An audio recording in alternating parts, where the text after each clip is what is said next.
Hola, mi nombre es Robert Mackenzie. Bienvenidos nuevamente a los campos de la Universidad de Chicago. Veremos en un momento la tercera parte de la serie de Milton Friedman para la televisión, Libres para Escoger. Hemos llegado hasta ahora a conocer el apasionado pensamiento de Friedman acerca del modo de vivir de la gente. Dice que cuando la gente persigue sus propios intereses, todos salen favorecidos. Es por eso que él está fuertemente en desacuerdo con el control gubernamental. Realmente es difícil ver a los Estados Unidos como un país libre debido al extenso control gubernamental en la vida económica de los norteamericanos. Ahora, en este programa, él nos muestra toda la evolución sufrida desde el colapso de 1929, la depresión de los años 30 y las consecuencias que las dos dejaron.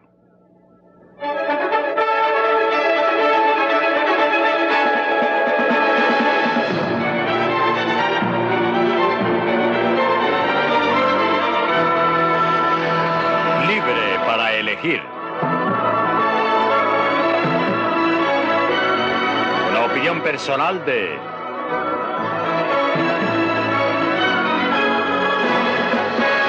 Milton Friedman. Anatomía de la crisis. Nueva York, la calle de Lansing, en el bajo lado oeste. No precisamente una de las vistas más conocidas de la ciudad. Sin embargo, lo que ocurrió en esa calle hace casi 50 años sigue afectándonos a todos hoy día.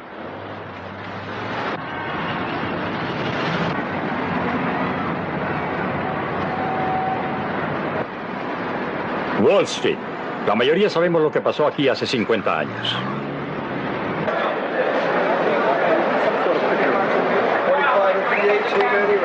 En el interior de la Bolsa de Valores, el jueves 29 de octubre de 1929 se vino abajo el mercado.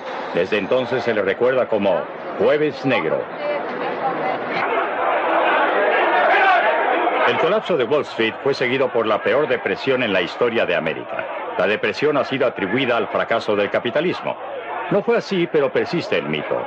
Lo que pasó en realidad es diferente.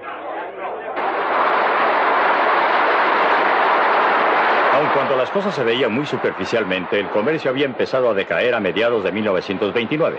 El derrumbe de Wall Street intensificó la recesión. El mismo efecto tuvieron las quiebras bancarias en el sur y en el oeste. Pero la recesión se transformó en crisis solo cuando estas quiebras se extendieron hasta Nueva York. Y en particular a este edificio, en esa época, la sede del Banco de Estados Unidos. El fracaso de este banco tuvo hondas repercusiones y pudo haberse evitado. Fue en cierto modo un accidente histórico el que precisamente este banco jugara el rol que jugó. ¿Por qué fracasó? Era un banco perfectamente sólido. Bancos con situaciones financieras peores que las de él habían tenido dificultades y se habían salvado con la cooperación de otros bancos. La razón por la que se salvó tiene que ver con su carácter relativamente político. Primero su nombre, Banco de Estados Unidos. Un nombre que hacía creer a los inmigrantes que era un banco oficial del gobierno, cuando en realidad era un banco simplemente comercial. En segundo lugar, sus dueños, judíos. Tanto su nombre como la naturaleza de sus dueños, que atraían a un número tan grande de depositantes de entre los muchos hombres de negocios judíos de la ciudad de Nueva York. También tuvo como consecuencia el alienar a otros banqueros a los que no les gustaban ni las ventajas que le daba el nombre ni la naturaleza de sus dueños. Como resultado, los demás bancos estaban dispuestos a circular rumores que ayudaron a crear un ambiente que llevó a retiros masivos, poniendo al banco en dificultades. Frente a estas dificultades del banco, los otros bancos no prestaron su acostumbrada ayuda para salvarlo. A solo unas cuadras está el Banco Federal de la Reserva de Nueva York. Era aquí donde se podía haber salvado el Banco de Estados Unidos. Se había establecido el sistema de Reserva Federal hacía 17 años, precisamente para prevenir las peores consecuencias de los fracasos bancarios. El Banco Federal de la Reserva de Nueva York, cuyos directores hoy día se reúnen en esta sala, ideó un plan conjuntamente con la Superintendencia de Bancos para el Estado de Nueva York para salvar al Banco de Estados Unidos. Su plan requería la fusión del Banco de Estados Unidos con varios otros bancos, como también un fondo en garantía suscrito por otros banqueros para asegurarle a los depositantes que el activo del Banco de los Estados Unidos estaba a salvo y seguro. El Banco de Reserva citó reunión tras reunión para poner en operación el plan. En un momento había acuerdos y en otros no.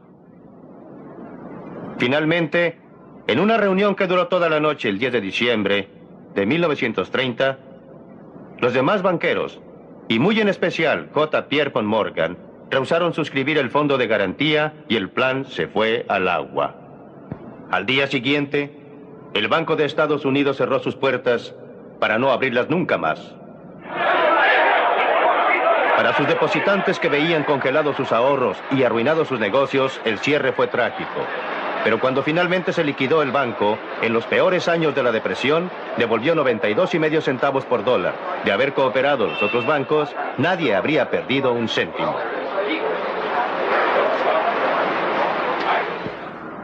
Para los otros bancos de Nueva York, el cierre del Banco de Estados Unidos parecía tener efectos puramente locales, pero se equivocaban.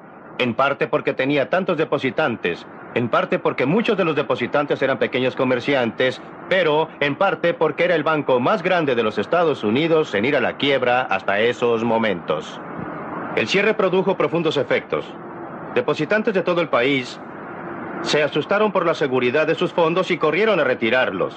Hubo retiros masivos y quiebras por montones, y durante todo ese tiempo, el Banco Federal se limitó a tomar palco, cuando tenía el poder, el deber y la responsabilidad de proveer el dinero líquido que habría permitido a los bancos cumplir con las demandas insistentes de sus depositantes sin tener que cerrar sus puertas. La forma en que los retiros masivos de los bancos pueden aumentar o ser detenidos es consecuencia de cómo opera nuestro sistema bancario. Es posible que piense usted que al llevar dinero al banco y depositarlo, el banco lleva ese dinero y lo coloca en las bóvedas en espera de que lo vuelva usted a necesitar. ¿Cómo los quiere? Quisiera 2 de a 10, 1 de a 5 y 5 de a 1. Ok. El banco no hace nada de eso. Inmediatamente toma una buena parte de su depósito y lo presta a otro. ¿Cómo supone usted que gana el interés para pagar sus gastos o pagarle a usted algo por el uso de su dinero? En realidad, si todos los depositantes de todos los bancos trataran todos a la vez de retirar sus fondos, entonces el efectivo disponible en todos los bancos del país no alcanzaría a cubrir ni la mitad de sus demandas. Para evitar esta situación como esta, para evitar retiros masivos, es indispensable poder contar con una manera de impedir que la gente retire sus fondos o tener una fuente adicional de efectivo. Ese era el propósito del sistema de reserva federal. Proveer efectivo adicional para cubrir las demandas de los depositantes cuando se presentaran retiros masivos. Un ejemplo clásico de cómo este sistema podía funcionar en forma eficaz se puede encontrar a 2,000 millas de Nueva York y cerca del Great Salt Lake en Utah. A comienzos de los años 30, algunos bancos de Salt Lake City y alrededores comenzaron a tener dificultades. Los dueños de uno de estos bancos tuvieron la inteligencia de saber lo que tenían que hacer para mantener abiertos sus bancos y el valor para hacerlo. Cuando los depositantes temerosos insistieron en retirar todo su dinero, una de las tareas de George Eccles era aleccionar a sus cajeros sobre la forma en que debían manejar la situación. Bueno, entonces reunimos al personal y les pedimos que estuvieran en el banco, en sus puestos, a las 8, y que actuaran como si nada hubiera pasado, con una sonrisa en los labios. Sí podían. Y yo también. Teníamos 4 ventanillas para ahorros. Y les dijimos que no dejaran por ningún motivo sus ventanillas. Ni para almorzar ni para ninguna otra cosa. Teníamos que tener todas las ventanillas abiertas todo el día. Pero lo importante era que sabíamos que tendríamos una larga cola ahí. Así que no serviría de nada apurarse, porque la cola continuaría. Así es que dijimos, ahora cuando reciban un pedido de retiro y una libreta, verifiquen la firma, aun cuando conozcan a su amigo Juan Soto, con el propósito de ganar tiempo. Entonces, cuando paguen el dinero, no paguemos en billetes de a $100. Vamos a pagar con 5, 10 y 20. Y cuéntelo 2 veces. Y entréguenlo con una sonrisa. El banco sobrevivió la mañana, pero no les quedaba suficiente efectivo. Así que en la tarde le pidieron más al Banco de la Reserva Federal. Así es que la Reserva Federal envió el carro blindado. Un guardia entró con 2 bolsas llenas de efectivo, abriéndose paso entre la multitud. El subgerente Morgan Kraft también entró y Mariner, mi hermano, lo pescó al señor Kraft del brazo y le dijo: ahora súbase a ese mostrador de mármol y dígale a esas personas que ha traído mucho dinero y que hay más en el lugar de donde lo trajimos, y lo hizo. Entonces Mariner se subió y dijo: ahora han escuchado eso, no vamos a cerrar, vamos a permanecer abiertos mientras ustedes necesiten su dinero. Así que no se preocupen. Claro que también teníamos otro banco en la ciudad, lo llamamos y le pedimos que tampoco cerrara. Nos dijo: bien, pero no puedo, no tengo suficiente efectivo. Así que le hicimos un préstamo provisorio por si alguno de nuestros bancos cerraba durante el pánico. Por retirar, el estado mental del público sería tal que nosotros no lo podríamos detener en nuestro banco. Vendrían todos hasta que sacaran todo su dinero. El banco sobrevivió a los retiros masivos del primer día. Es hora de cambiar de táctica. El segundo día sería muy diferente. Así es que esa tarde reunimos a todos nuestros empleados porque sabíamos que al día siguiente las personas que habían trabajado durante el día y escuchado lo sucedido a la mañana siguiente los tendríamos de nuestro lado. Pensamos que no podíamos permitir que se juntara una multitud en el lobby del edificio. Así es que les dijimos a nuestros cajeros, yo les dije: ahora ustedes paguen este dinero lo más rápido posible para que al entrar la gente no vean una cola. Paguen con billetes de $100 y no dejen que se forme nunca una cola frente a sus ventanillas. Bueno, nunca se formó, y así alrededor del mediodía la gente iba y venía en forma normal. Y el pánico colectivo había terminado. Fue todo cuestión de asegurar al público que podía sacar su dinero. El sistema de la Reserva Federal estaba allí para asegurar que esto fuera así, abasteciendo de dinero a los bancos. ¿Por qué no evitó ese sistema la Gran Depresión de 1929? Porque de 1929 a 1930, después del colapso del mercado de valores, el sistema de la Reserva Federal permitió que la cantidad de circulante disminuyera paulatinamente, asfixiando la estructura monetaria. En diciembre de 1930, la cantidad de circulante había disminuido en 3%, lo que quizá no parezca mucho, pero una economía que está creciendo necesita dinero adicional para impedir la deflación y otros problemas, además. Dado esta asfixia del sistema monetario, lo que pasó después de eso fue más o menos inevitable. Si el Banco de Estados Unidos no hubiese fracasado, otro banco habría sido la víctima. Habría fracasado y habría provocado más retiros masivos. Una vez comenzados, la Reserva Federal pudo haber impedido que tuvieran las consecuencias desastrosas que tuvieron, al acudir en ayuda del sistema bancario en general y creando dinero, proporcionando el efectivo necesario para hacer frente a las demandas. Por lo demás, al momento en que los depositantes empiezan a retirar su dinero de los bancos, hay una tendencia marcada a que la cantidad de circulante caiga. Cada dólar en efectivo que se retira de un banco está respaldando varios dólares en depósitos. La Reserva Federal, de haber intervenido, comprando bonos del gobierno en grandes cantidades, proporcionando efectivo, los depositantes habrían visto que podrían retirar su dinero y no lo seguirían haciendo.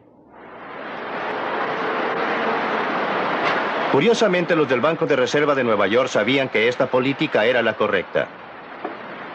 Nadie la había propiciado con más énfasis que Benjamin Strong, el primer jefe del banco. En forma trágica para América, murió 2 años antes de la verdadera crisis. Con la muerte de Benjamin Strong, un hombre realmente extraordinario, que no solo dirigió el Banco de Nueva York, pero que fue la figura clave de todo el sistema federal de reserva, comenzó una batalla por el poder entre Nueva York, los otros bancos y el directorio en Washington. Perdió Nueva York. Los otros bancos y aún más el directorio en Washington ganaron. Fue un evento que pasó desapercibido, pero fue el primer paso de ese movimiento masivo de poder hacia Washington que ha dominado nuestras vidas desde entonces. Hoy, este edificio alberga el Departamento del Tesoro de los Estados Unidos. Pero en esa época, el directorio de la Reserva Federal también tenía sus oficinas modestas en algún lugar del mismo edificio. El traslado del poder se concretó pocos años después, cuando el directorio obtuvo su propio y magnífico templo a pocas cuadras de aquí en la Avenida Constitución. A pesar de los excelentes consejos desde Nueva York, el sistema se negó a comprar bonos del gobierno, algo que habría proporcionado efectivo a los bancos comerciales y que les habría permitido responder mucho más fácilmente a las demandas de sus depositantes. En cambio, créalo o no, el sistema se quedó sin intervenir, mientras en todas partes quebraban los bancos. Como dijo uno de los jefes del sistema de reserva, tenían que guardar sus cartuchos para el caso de una verdadera emergencia. Pero si esto no era una emergencia, ¿qué era? Al cerrar un banco tras otro, se producía una reacción en cadena, destruyendo a su paso la moneda.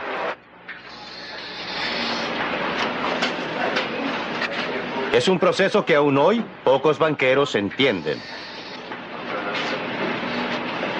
Si le pregunta a un banquero individual si él produce dinero, le mirará con estupor. Claro que no, le dirá, yo no produzco dinero, todo lo que hago es aceptar los depósitos de mis clientes. Pongo una parte de ese depósito en las bóvedas como reserva y presto lo demás. No creo dinero. Desde el punto de vista del economista, la situación es muy diferente. Como expliqué anteriormente, la mayoría de los depósitos que figuran en los libros de los bancos fueron anotados por la pluma de un contador. Pero ese hecho simple no lo ve el banquero individual porque no sucede aquí, dentro del banco. Sucede como resultado de una transacción entre los bancos. Como bien lo sabían los hombres que dirigían la Reserva Federal, sucede que el dinero prestado por un banco es depositado en otro banco para ser prestado nuevamente a otro. Durante la depresión, el proceso trabajaba a la inversa. Los bancos estaban destruyendo la moneda y la Reserva Federal dejó que sucediera. El resultado final fue que para cuando hubo terminado el triste episodio, el año de 1933, la cantidad de dinero en los Estados Unidos había disminuido en un tercio.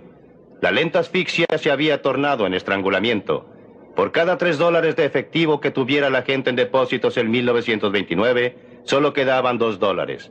Por cada 3 bancos abiertos en 1929, en 1933 solo 2 quedaban. La terrible depresión que siguió fue resultado directo del manejo por parte del sistema de la Reserva Federal.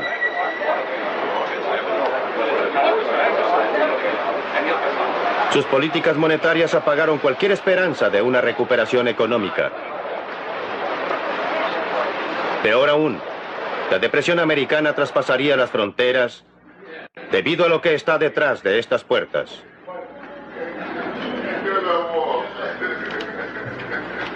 Esta es la bóveda del Banco de la Reserva Federal de Nueva York. Adentro está la mayor acumulación de oro en el mundo.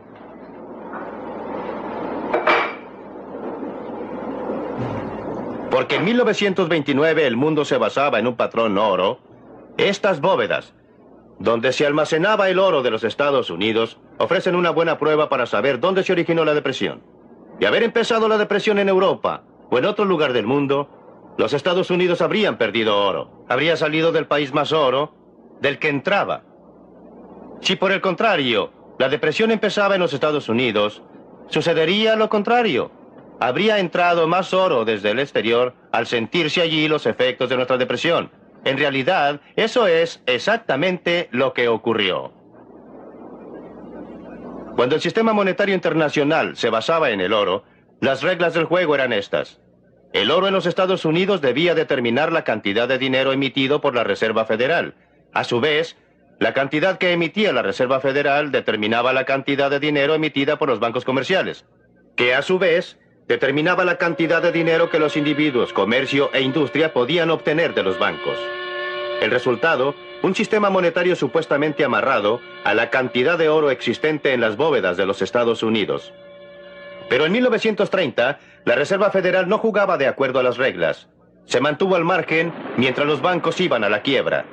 Y en cada uno que cerraba, disminuía la existencia de efectivo. El comercio y la industria en forma inevitable empezaron a ir a la ruina. Los norteamericanos, ahora más pobres, compraban menos en el extranjero. Gran Bretaña fue uno de los países que se vio afectado, porque al igual que los Estados Unidos, también tenía su estructura monetaria basada en el patrón oro. El problema era que ahora la Gran Bretaña vendería menos al extranjero. Fue cortada la venta de oro, pero no lo suficiente. Bajo las reglas del patrón oro, la Gran Bretaña tendría que pagar la diferencia en oro. Con cada lingote de oro embarcado, disminuía su existencia de dinero. Una depresión que ya había comenzado, empeoró. El oro británico empezó a llegar a Estados Unidos supuestamente para constituir un nuevo incremento de la industria monetaria. Pero no lo quiso así la Reserva Federal y simplemente guardó el oro. ¿Los resultados? Gran Bretaña tuvo dificultades hasta el 1931, cuando dejó el patrón oro, cortando la relación entre la existencia del oro y la existencia de dinero. En los Estados Unidos, que sufría la peor de las depresiones de su historia, había oro de sobra, pero de nada servía. Aun cuando estos hechos pasaron hace 50 años, muchas de nuestras políticas hoy día derivan directamente de ellos. Banqueros centrales en el mundo entero, funcionarios de gobierno en todas partes, le tienen miedo a una nueva Gran Depresión. Por lo mismo se han desplazado en dirección opuesta. En vez del problema de la falta de dinero, enfrentamos el problema del dinero en exceso. Los problemas de la inflación, que nos agobian hoy día, remontan directamente al problema de la deflación, que nos agobió desde 1929 hasta 1933. La gente llegó a creer que el capitalismo de libre mercado había fracasado. Era necesario algo para reemplazarlo. En la Universidad de Cambridge, en Inglaterra, surgió en los años 30 una nueva ortodoxia, una que se ha mantenido fuerte hasta el día de hoy.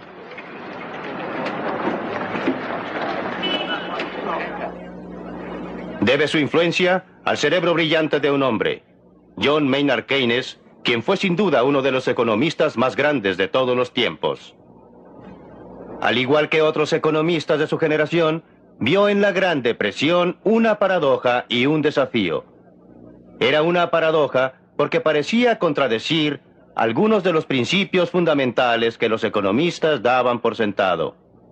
Keynes encaró el reto, construyendo hipótesis complejas y sofisticadas que no solo explicaban lo que estaba sucediendo, pero que ofrecían una solución.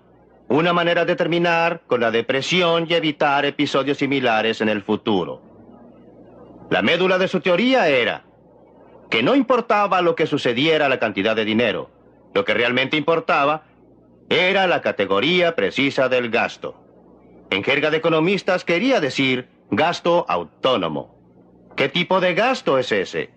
Podría ser en inversión de empresas, en construcción de fábricas, en ampliar el número de máquinas, en aumentar inventarios. Podrían ser gastos de particulares en construcción de casas. O más importante aún, gastos a déficit presupuestarios del gobierno. Si el gasto de particulares, con el propósito de invertir en la construcción de casas, no bastaba para mantener un empleo completo, entonces el gobierno podría entrar, gastar algo y suplir la diferencia. Fue así como nació la teoría del cebado. Esta teoría fue una bendición para los políticos que habían buscado cualquier pretexto. A lo largo de los años, los políticos han estado muy prontos a gastar. Siempre que no tuvieran que gravar a los ciudadanos con contribuciones, y aquí se presentaba una teoría científica con el más solvente apoyo que justificaba lo que todo el tiempo habían querido hacer. No es de extrañar que el gasto gubernamental aumentara más rápidamente que nunca, o que los déficits presupuestarios hayan sido la orden del día, aún sin la excusa de la guerra a gran escala. En los Estados Unidos, la nueva administración Roosevelt hizo suyo el enfoque keynesiano. Autorizó gastos masivos para proyectos del gobierno. Involucraba al gobierno cada vez más en la dirección de la economía. Desarrolló programas destinados a proporcionarle seguridad a todas las personas. En Inglaterra también, la idea que solo el gobierno podía apoyar la economía se cimentó, como queda claro en esta película de la época. Con la ayuda del gobierno nacional, se reiniciaron los trabajos en la nave Cunard número 534, y todos esperamos que sea el preludio de un periodo de prosperidad constante de la industria. Las exportaciones de artículos de algodón a la India han aumentado, y como resultado del sistema de cuotas en las colonias instaurado por el gobierno nacional para reducir los peligros de la competencia japonesa, las exportaciones de artículos de algodón a esas colonias se han duplicado. Una de las contribuciones más importantes del gobierno nacional hacia una mejoría de las condiciones sociales ha sido una campaña habitacional sin paralelo en nuestra historia. Aun cuando estas medidas habrían sido útiles y realmente necesarias durante los años de la Depresión, el extremo al que han sido llevadas desde entonces habría horrorizado a Keynes. Keynes murió en 1946. Me ha parecido siempre una tragedia el que no viviera una década más. Era el único hombre con la posición, personalidad y fuerza de carácter para lograr que sus discípulos no llevaran a extremos algunas ideas que eran buenas para los años 30, pero que no eran buenas en una situación de posguerra. Que esto lo hicieran, lo sugirió en un artículo que escribió justo antes de su muerte, el último artículo que escribiera, publicado después de su muerte. En ese artículo expresó serias reservas respecto al extremo a que fueron llevadas sus ideas por algunos de sus discípulos. De haber estado el presente, si hubiese vivido otra década, quizás se habría evitado la inflación que estalló después de la guerra. El crecimiento masivo de un gobierno central que empezó después de la Depresión ha continuado desde entonces. Más aún, ha aumentado en los últimos años. Cada año hay más edificios en Washington ocupados por más burócratas administrando más leyes. La Gran Depresión convenció al público que la empresa privada era un sistema fundamentalmente inestable, que la depresión representaba el fracaso del capitalismo de libre mercado y que al gobierno le tocaba el papel central de intervenir para estabilizar la economía y proporcionar seguridad a sus ciudadanos. La aceptación general de esta opinión motivó el enorme crecimiento del poder del gobierno que se sucedió en las décadas que siguieron y que sucede aún. Sabemos ahora, y lo sabían entonces muchos economistas, que la verdad sobre la depresión era muy diferente. La depresión se produjo, o al menos empeoró, por políticas monetarias perversas seguidas por las autoridades norteamericanas.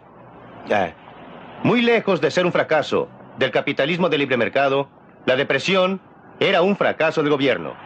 Desafortunadamente, ese fracaso no terminó con la Gran Depresión. Desde entonces, el gobierno ha tratado de afinar la economía. En la práctica, tal como sucedió durante la Depresión, lejos de estabilizar, el gobierno ha sido la causa y principal fuente de inestabilidad.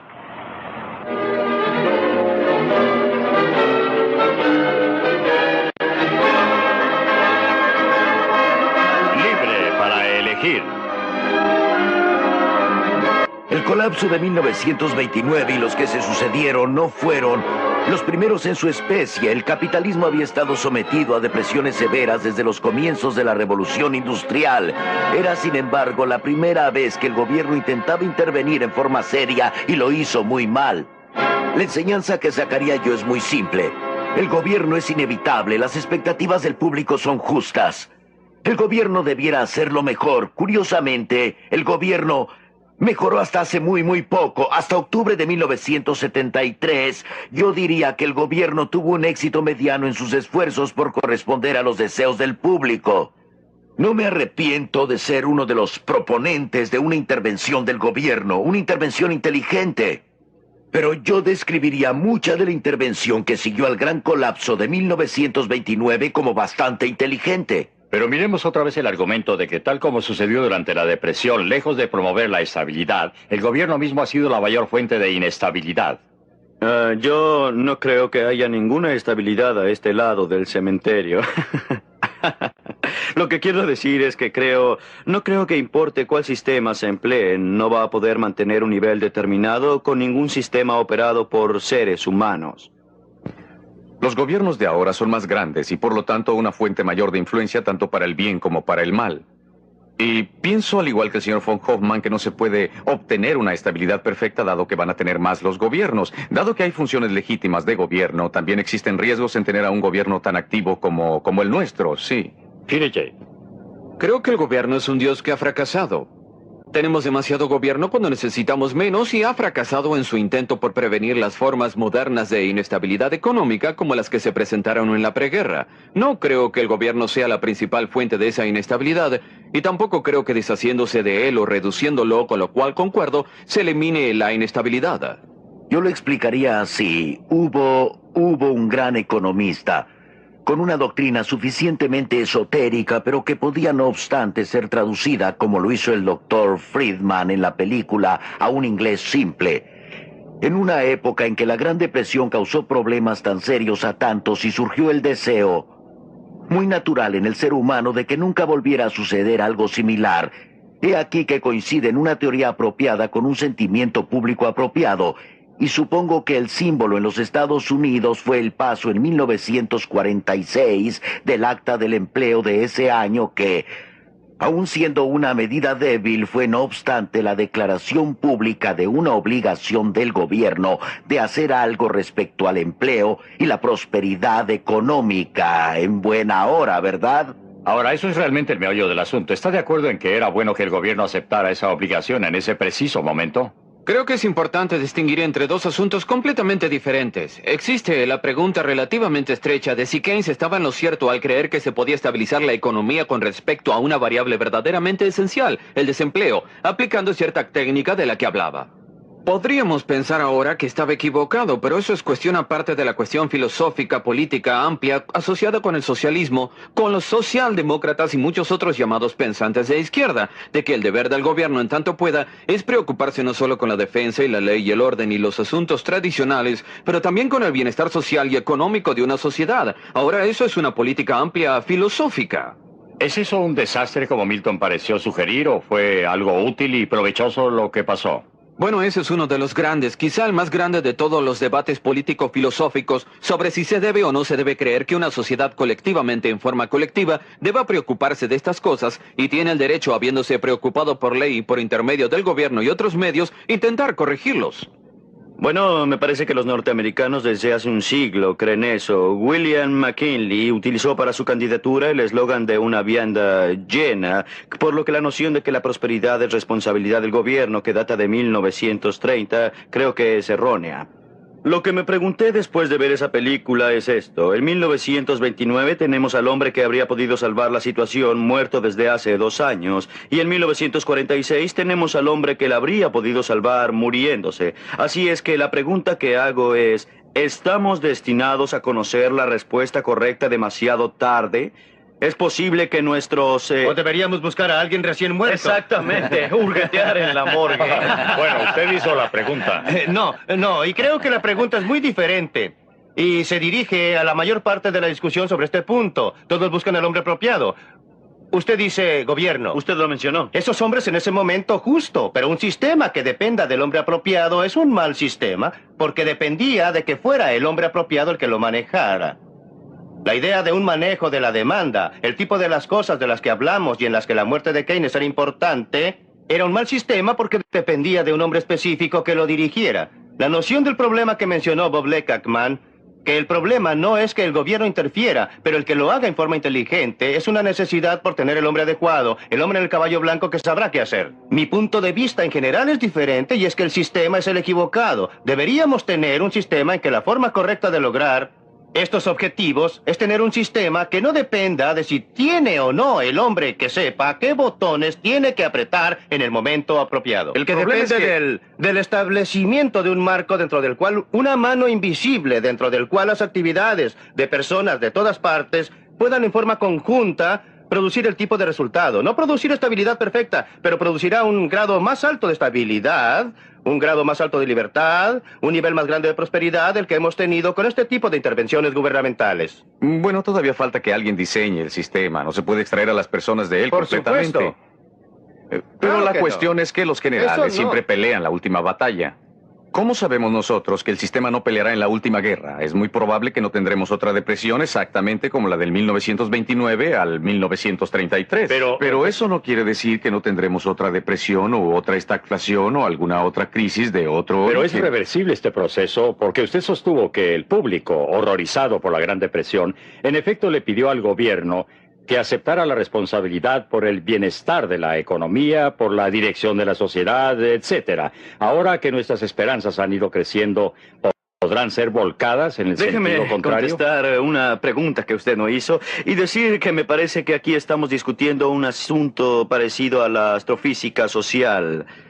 Y esa pregunta es, ¿tenemos una mano invisible o estamos en una estrella de guerra en que estamos tratando de diseñar una computadora que se va a encargar de la navegación de esta cosa? En otras palabras, me parece que allí está nuestra pregunta central. ¿Existe un mecanismo que se pueda colocar en el centro de la nave espacial que operará a pesar de quien lo capitanee y en qué momento? No creo que sea una pregunta económica, sino creo que es una pregunta que se acerca a la religión.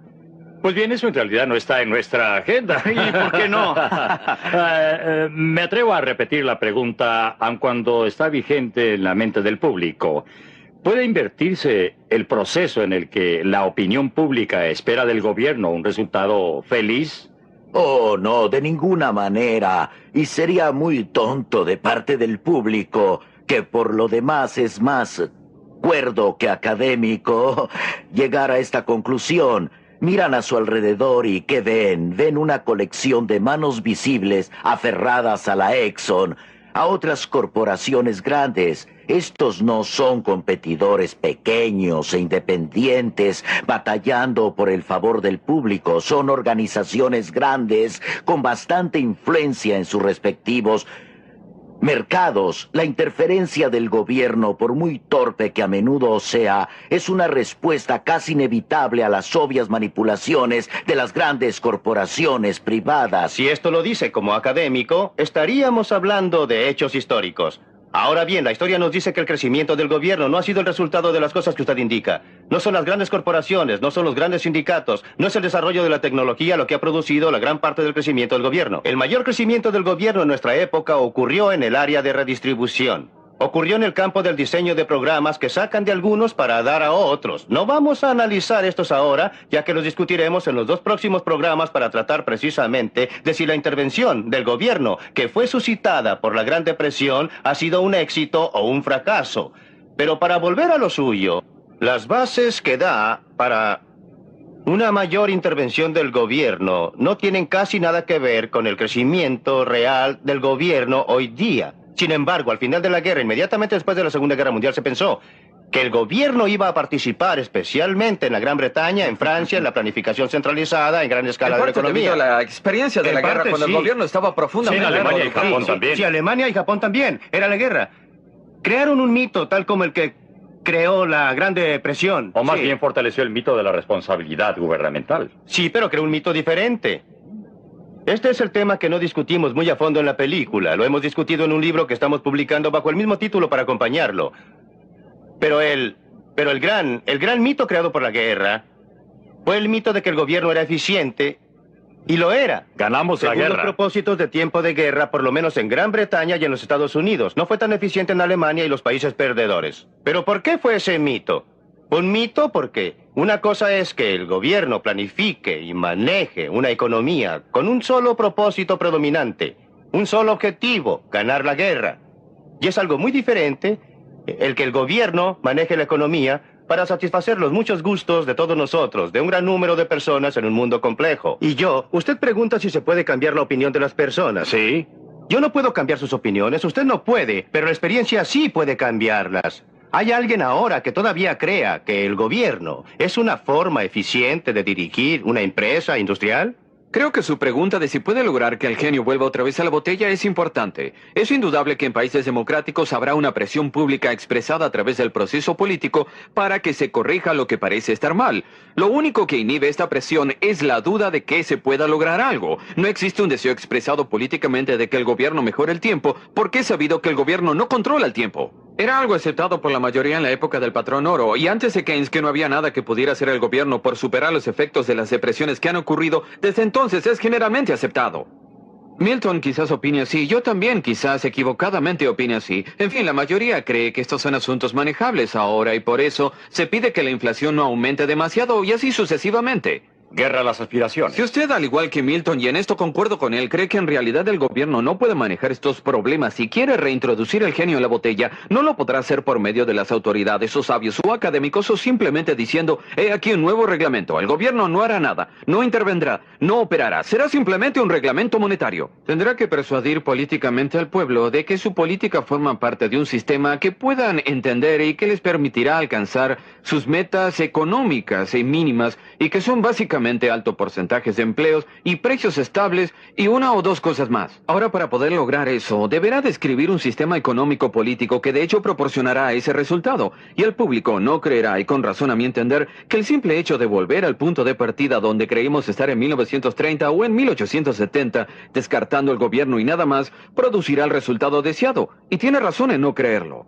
El tipo de visión cristalina de deshacerse del gobierno que usted está proponiendo, según mi opinión, no es muy consistente, que digamos. No, yo no estoy sugiriendo que no exista gobierno. Yo sugiero la existencia de un gobierno limitado. ¿Cómo lo hace usted? ¿Cómo fija noten esos que hoy límites? el presupuesto de Hugh, Housing, Education and Welfare, es 1,5 veces el total del presupuesto de defensa. No es ahí donde está el mayor crecimiento del gobierno. De si gastamos demasiado o muy poco en las Fuerzas Armadas es un asunto discutible y sobre el cual no tengo competencia para opinar. Pero no es el filo de la disputa a la que estamos abocados. Ese filo está en todos los demás asuntos que el gobierno se ha echado a cuestas.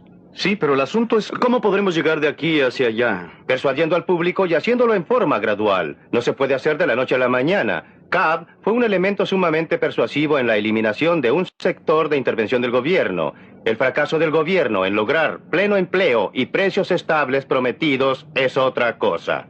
Ustedes saben lo que y a quiénes tratamos de engañar. Existe alguien que cree que el gobierno sabe cómo evitar con los medios que utiliza actualmente la inflación o el desempleo. Tenemos una inflación creciente, tenemos desempleo creciente y no solo en los Estados Unidos. Sabemos que este gobierno no... Esperen. Me parece que estamos hablando de por lo menos 4 tipos de intervención gubernamental de distinto grado de popularidad. Uno es la redistribución, mediante el sistema de seguridad social. Y mucho de eso es popular. Bienestar es impopular, pero seguridad social es bastante popular. El sistema Medicare tiene una relación mixta. El sistema Medicaid mala fama. Del punto de vista del público, el sistema de redistribución actual tiene cosas buenas y cosas malas. Otro tipo de intervención se refiere al desempleo, 1/3 a precios y 1/4 a reglamentación. Hay ahora un clamor respecto a reglamentación. A mi modo de ver, esto tiene 2 aspectos. En parte algo relacionado con seguridad y en parte con economía. Dudo que el público esté preparado, por ejemplo, a eliminar la administración de alimentos y productos farmacéuticos. Tomemos la forma en que se ha intentado suavizar los ciclos de la economía. Bien, veamos eso. Creo que la manera en que republicanos, demócratas y varias administraciones en Inglaterra y en otras partes lo hicieron, aun cuando fue de manera desordenada entre 1945 y 1973, estuvo bien. El promedio de desempleo durante este periodo bastante largo fue quizás el más bajo de cualquier otro periodo en la historia de la economía. En esto, la inflación no fue un problema persistente. Yo diría en forma muy modesta que la intervención keynesiana, si queremos ponerle nombre, funcionó bastante bien durante toda una generación. Ahora bien, algo que funcione bien durante toda una generación no puede ser completamente malo. De ese hecho y el hecho innegable que las cosas caminan mal ahora, debemos concluir que el tipo keynesiano de reglamentación mixta era el equivocado o inversamente, ¿sí?, que necesitamos más reglamentación. Debo decir que esa es mi conclusión. Usted quiere que las personas apropiadas dirijan a los líderes, pero mire hacia atrás. La memoria tiende a suavizar las cosas y mira detenidamente a ese periodo de 25 años que menciona. No fue un periodo de estabilidad, fue un periodo marcado por la inflación violenta producida por la Guerra de Corea. Fue un periodo marcado por 3 recesiones en el curso aproximadamente de 8 años durante los años 50 y principios de los 60. Fue un periodo de inflación que empezó a un paso lento pero galopaba a fines del 60. Fue un periodo que echó las bases para el tipo de situación en que nos encontramos ahora, en que tenemos más desempleo y más inflación. Bueno, yo no creo que fuera así exactamente. Quiero decir que hubo movimientos, pero no fueron los movimientos de los años 30. Hubo recesión en 1958, sí. Todos estábamos de acuerdo para llamarla recesión entonces, nos preocupamos, etcétera. Pero fue una cosa pequeña, de poca monta. Lo mismo fue verdad para periodos anteriores entre las grandes depresiones. Si toma el periodo entre la Gran Depresión en los Estados Unidos de 1870 y 1890, parece otro periodo igual. Si toma el que existió entre la Gran Depresión de 1890 y la Primera Guerra Mundial, con una pequeña, pero muy pequeña excepción, fue similar a eso. Por lo que tenemos, y este es un hecho histórico, es que, salvo las grandes depresiones, las que están todas relacionadas con colapsos monetarios e intervención gubernamental, en el periodo intermedio, la sociedad ha sido relativamente estable. Entre paréntesis, ¿no habremos llegado al punto en que no necesitemos experimentar nada similar a la Gran Depresión? Usted dice recesiones, sí, pero no tiene relación con lo que conocimos en los años 30. ¿Habremos solucionado el problema? Porque la gente... No lo hemos solucionado. Yo creo que la semilla subsiste. No concuerdo con el profesor Gleckman en que todo fue no lo quisiera malinterpretar, pero funcionó bien hasta 1973 y de repente falló. Me parece que la semilla de la inestabilidad, de esta inflación, estaba ahí desde antes. Con cada vuelta del ciclo económico, la inflación aumentó velocidad y a cada vuelta el desempleo tendió a aumentar. Pero aquí llego al punto de desacuerdo con el profesor Friedman. Concuerdo en que el gobierno ha fracasado y está destinado a fracasar en su intento por corregir esa inestabilidad. No concuerdo en que el gobierno sea la causa, ni que el hecho de remover o limitarlo eliminará esa inestabilidad, ya que su constitución, y concuerdo con todas las cosas que quiere incorporar en él, aun cuando yo quisiera incorporar más, deja operar libremente a los grandes capitales, y como respuesta a ellos, estamos seguros de tener también lo grande del lado laboral. Pero mi posición es que habiendo grandes organizaciones laborales, existirá la manera de establecer premios en la sociedad, no solo mediante sindicatos, sino mediante muchos procesos en que se juntan grupos para explotar el proceso político y los derechos legales y para defenderse contra la competencia, para los que la gente fija incentivos por sobre lo que los economistas llaman precio nivelador de mercado al trabajo. Fija niveles de salarios que hacen imposible el empleo de todos. Por lo tanto, tendrá una tendencia inherente al desempleo alto. Si los gobiernos reaccionan con el patrón keynesiano tratando de crear gastos que den empleo a esta gente, entonces concuerdo con el profesor Friedman que lo que se obtiene es más y más inflación, y si se quiere es causada por el gobierno, pero él es causa secundaria frente a una inestabilidad del sistema, y no hay nada en la constitución del profesor Friedman que corrija esa inherente contradicción o falta en la economía clásica occidental. ¿Niega usted, Peter? Veamos la reacción a esa Quisiera teoría. hacer una pregunta, Peter. ¿Niega usted que los grandes gobiernos juegan un rol importante en el aumento de los grandes capitales y el trabajo? Creo que se entremezclan. Dije una vez que grandes capitales producen lo grande del lado laboral y del lado del gobierno y conducen a grandes fracasos. En mi opinión, esa es la triste historia del siglo XX. Con ese camino con los grandes gobiernos? ¿Estaría mal? Grandes gobiernos producen grandes capitales, alto empleo y grandes fracasos también. No creo que históricamente haya ocurrido, pero usted y yo estamos de acuerdo. No queremos grandes gobiernos. Creo que hay algo decididamente malo con un hermoso sistema que produzca gobiernos grandes, torpes y agresivos. Enormes corporaciones con más influencia en el mercado que lo debido desde el punto de vista de la teoría de libre competencia. Sindicatos laborales que, por lo menos según algunas opiniones, tienen una influencia igualmente nefasta sobre el mercado. Debe haber una falla definitiva en el sistema capitalista que permite el desarrollo de estas instituciones. No me alarma porque soy socialista, pero yo estaría dispuesto a... Debe haber algo definitivamente equivocado en la filosofía socialista que permita los extraordinarios, los acontecimientos mucho peores, donde quiera que haya habido un intento efectivo de implantar un socialismo riguroso. La palabra socialismo tiene mucho Pienso que significado. podríamos entrar en una discusión muy seria sobre ese punto. Correcto.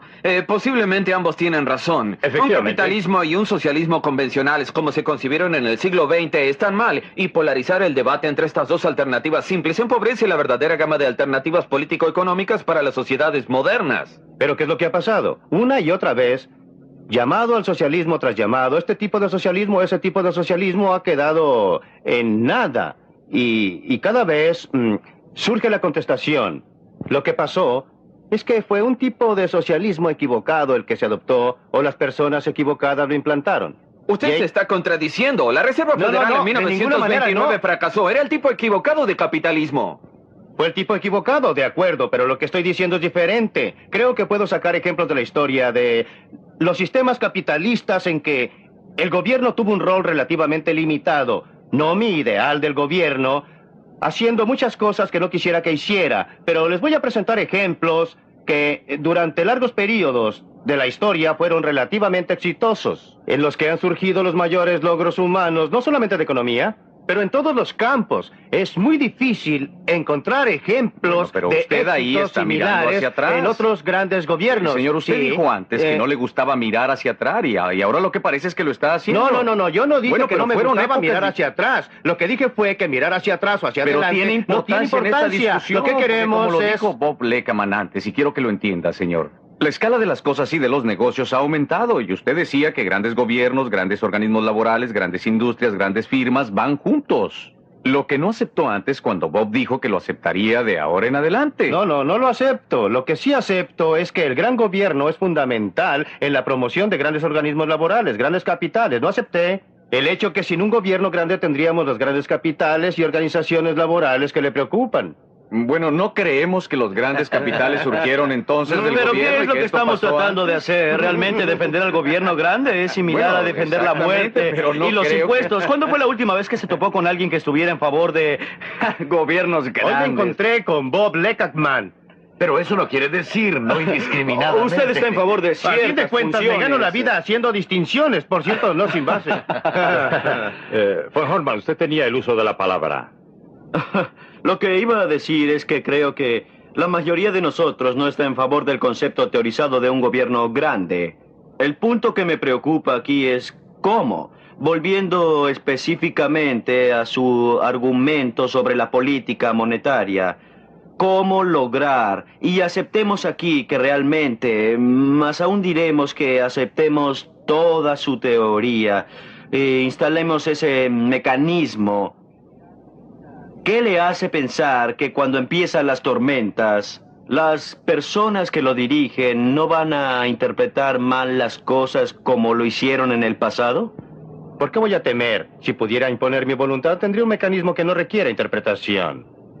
En otras palabras, una simple fórmula monetaria. A pesar de Absolutamente. todo, es implementada en relación a PNB. Correcto. La pregunta es, ¿cómo va a evitar que la gente abra esta caja negra? ¿Tendría No voy usted a tener algo? una caja negra, voy a tener un sistema muy abierto, escrito, como usted Sí, sabe, ya lo sé, pero la extensamente y en pregunta gran es, detalle ¿no tiene sobre lo usted que el haría? reglamento que lo calculará, pero va a llegar alguien, o sea, aquellos a los que usted le disgusta que va a decir, pero nosotros podríamos hacerlo un poco mejor de esta o aquella Por manera, ¿no es supuesto. así? ¿Cómo los va a detener? Bueno, de la única manera que se puede hacer en una sociedad democrática es estableciendo una constitución escrita o no escrita. Y la no escrita es tan importante como la escrita para que el público en general acepte la idea de que esto no es lo que los hombres en el gobierno debieran hacer, que su problema es... Una medida altamente sagrada. Pero no necesariamente sagrada en el sentido teológico. No es justo que la gente diga que el profesor Friedman es un mal médico si no toman los remedios que prescribe. Creo que no es justo, pero sí me parece, y lo repito, que reducir todo el debate a uno está en favor del gobierno grande o el gobierno pequeño, como si fuera la única alternativa político-económica interesante o importante que tenemos, es muy tonto. Sí, claro, es muy tonto, pero si lo pone de esa manera en la práctica, en las sociedades democráticas, la gente seguirá apoyando y financiando el gobierno grande, salvo que usted, además de indicar los errores, defectos, debilidades, falibilidades y fracasos del gobierno, también describe en algún detalle y en forma atractiva los otros cambios que va a hacer en los sectores no gubernamentales de la economía, que les va a dar a la gente el tipo de protección, oportunidad, de satisfacción, de estabilidad, de prosperidad que quieren. No los va a aceptar porque usted les está ofreciendo una buena oportunidad y lo van a ver. Aun cuando usted no apruebe la interpretación, aun si yo no la apruebo, ¿cómo volver a algo que están felices de haber superado? ¿Cómo se pone un límite y dónde se pone? Es una pregunta sumamente difícil de responder y no veo manera para tomar una decisión que detenga como la roca de Gibraltar a todos los que vengan. Eso me parece a mí que es sumamente difícil, sí. No creo que el público elija, ni tampoco creo que debería elegir en forma ideológica. Creo que actuará en favor y en contra de ciertas actividades del gobierno basado en su experiencia, en su percepción de lo que está bien para sus propios intereses, etc. Mi opinión es que no excluyo la posibilidad de que habrá una mezcla distinta de percepciones del público que lleve a un cambio en las funciones del gobierno. Pero creo que igualmente puede resultar que el gobierno tenga más o tenga menos funciones, una reducción de funciones. Me parece también que podría tener la política monetaria de la que habla y al mismo tiempo tener un ministerio del bienestar muy grande. Absolutamente. Y más sí. fácilmente. Sí. Desgraciadamente está usted en lo cierto. ¿Podría usted explayar sobre ese punto? No, yo no. No, lo digo en serio. Concuerdo con usted y con Nick, estos son temas separables. Y Peter Jay estará de acuerdo con eso también. A decir verdad, él y yo estamos en completo acuerdo sobre la política monetaria ideal. En lo que no estamos de acuerdo es sobre estas otras políticas, y no cabe duda que se podría tener una política automática estabilizadora como la que propongo, que contenga una tasa fija de crecimiento monetario, ninguna intervención subjetiva por motivos cíclicos. Y a la vez un gobierno muy grande con un ministerio de bienestar, tener toda suerte de reglamentos, tarifas y otras cosas. Con respecto a la opinión más generalizada de Peter Jay, es imposible no concordar con su aseveración porque se concentra sobre los objetivos y no los medios. ¿Cuáles son los medios más apropiados y más efectivos de darle a la gente la mayor seguridad? No se le puede dar con certeza, pero la mayor seguridad de que tendrán una sociedad razonable, estable, con oportunidades para que todos usen sus propios Tendremos que terminar la discusión por esta vez y espero que puedan estar con nosotros nuevamente para la próxima edición de Libre para Elegir.